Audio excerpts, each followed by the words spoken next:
May epekto pa ba ang sumpa sa isang born-again believer?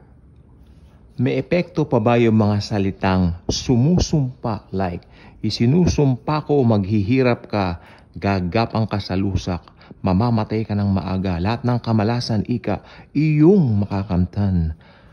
May epekto pa po yan sa isang believer? Ang tanong, may epekto pa nga po ba yan sa ating mga mananampalataya? Ang sagot, wala na po. Yan ang good news. Nasa aklat po ng Galacia, si Jesus mismo ay naging sumpa para sa atin.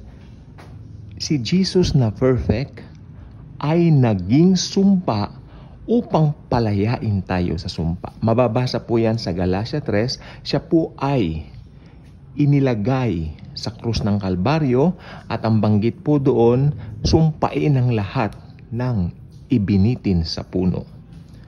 Yan po ay isang scripture na tinupad ni Jesus para palayain ang lahat ng maglalagak ng pananampalataya sa Kanya. Kaya bilang mga born-again believers, kay paalad po natin. Alam din dapat natin yan. Kasi may mga ibang born-again at naglilingkod sa Panginoon, pero parang pag nakarinig sila ng mga bagay na negatibo, like, sinusumpa kita, ganun, parang natatakot pa sila, baka magkaroon ito ng effect. Diba? Ng epekto sa buhay namin. Nope. Alam mo dapat yung katayuan mo kay Jesus. Ang sumpa at lahat ng mga bagay na ganyan ay galing sa demonyo. Si Satan ang author niyan. Sa Old Testament pa lang yung kay Balaam, di ba? Sabi, sumpain mo ang mga Israelita, ganito, ganyan.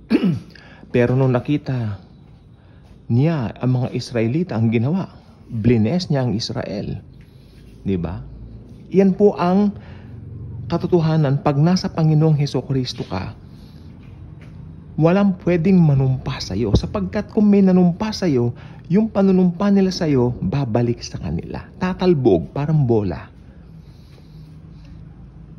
Marami pong mga Kristiyano ang kinaaasaran, no? Kinabubuwisitan ng mga hindi mananampalataya, like alimbawa sa trabaho, sapagkat nag-e-excel ang mga Kristiyan sa trabaho.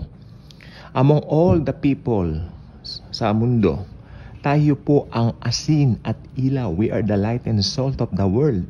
Kaya hindi po maiiwasan na makita nila yung kaningningan natin. Kaya po ang ending, naiinggit po sila sa atin because we have Jesus. Hindi nila maintindihan bakit kahit anong mangyari, nag-i-excel sila. Bakit kahit anong mangyari, super blessed sila. Sikreto, si Jesus. Amen. Kung tatanggapin din nila si Jesus, the same thing mararanasan nila. Kaya lang, they have to decide for Jesus first. They had to let Jesus into their boat, di ba? So, if they did, so, maliligtas po sila. Mable-bless pa. Ang sumpa po ay,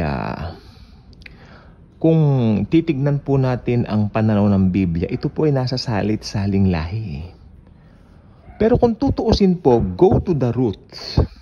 Yun po ay fruit lamang.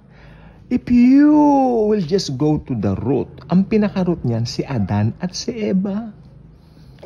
Amen? Kasi nagpalin lang sila doon nga sa ahas na maganda. Na walang iba kundi ang diablo na si Taning, na si Satanas. Pumasok ang kamatayan the moment nakagatin nila ang mansanas. Kaya sabi ko po sa inyo, kung alam po ninyo kung sino kayo kay Jesus, walang sumpa ang tatalab sa inyo. Actually, maski hindi nyo po alam yung katotohanan na yon, hindi pa rin kayo tatalaban ng sumpa. Kaya bakbakin na po natin sa minds natin yung mga maling katuruan at yung mga maling na-adapt natin sa nakaraan. Again, malaya ka na because of Jesus. Kaya mag-subscribe ka na rito, share mo ang notification, i-share mo ang video ito, pindutin mo ang notification bell, re-remind ka ng YouTube kung may mga bago tayong videos na gaya nito. Tandaan mo, malaya ka na sa sumpa, happy tayo because of Jesus. And as always, He truly loves us all.